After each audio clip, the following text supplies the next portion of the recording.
நிறைய வாட்டி ட்ரை பண்ணிட்டேன், ஆனாலும் இன்னும் சரியாக வரல அப்படின்னு நம்மளோட சப்ஸ்கிரைபர் ஒருத்தவங்க ரிக்வெஸ்ட் பண்ணி கேட்டதால தான் இந்த வீடியோ மேக் பண்ணுறோம்.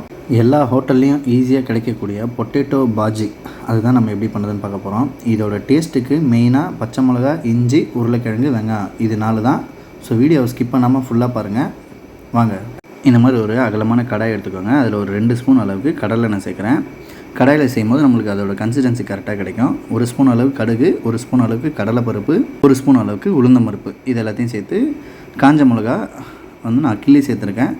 கருவேப்பிலை இதை சேர்த்துக்கோங்க. பச்சை மிளகா மட்டும்தான் இதில் காரம். ஸோ அதுக்கேற்ற அளவுக்கு உங்களோட காரத்துக்கு ஏற்ற மாதிரி சேர்த்துக்கோங்க.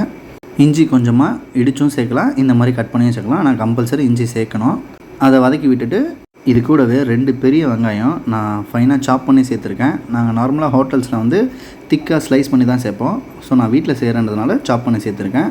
வெங்காயம் வதங்கவே தேவையில்ல, சும்மா 2 திருப்பிட்டு வெங்காயத்துக்காக லைட்டாக நான் உப்பு போட்டிருக்கேன். இந்த ஸ்டெப்பில் கொஞ்சமாக மஞ்சத்தூள் சேர்த்து கொஞ்சம் பெருங்காயம் சேர்த்து இதையும் வதக்கி விட்டுருங்க.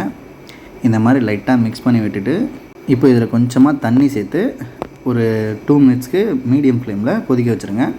இது நல்லா கொதிக்கும் போது அந்த பச்சை மிளகா இருக்க காரம், வெங்காயம் எல்லாமே நல்லா வெந்திருக்கும். ஸோ இந்த ஸ்டெப்பில் நான் ஆல்ரெடி 1/2 kg பொட்டேட்டோவை பாயில் பண்ணி ஸ்கின் அவுட் பண்ணி மேஷ் பண்ணி வச்சுருக்கேன். ஸோ அதை இந்த ஸ்டெப்பில் சேர்த்து இப்போ மீடியம் ஃப்ளேம் வச்சு ஒரு 2 நிமிஷம் மிக்ஸ் பண்ணி விடுங்க. இந்த ஸ்டெப்பில் நம்ம ஃபயர் வச்சா கீழே அடி பிடிச்சிடும். ஸோ அடி பிடிக்காமல் இதை மிக்ஸ் பண்ணி விடுங்க.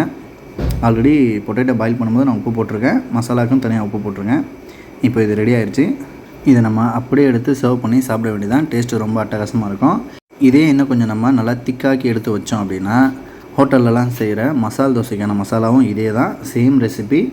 இதை நம்ம சப்பாத்தி, தோசை, இட்லி எது கூட வேணாலும் சாப்பிட்லாம். உங்களுக்கு எது பிடிக்குமோ அது கூட சாப்பிடுங்க. இந்த ரெசிபி பிடிச்சிருந்துச்சுன்னா மறக்காமல் கெட்டிக்காரன் சேனலை சப்ஸ்கிரைப் பண்ணிவிடுங்க. நான் உங்கள் கெட்டிக்காரன். Tata, bye bye.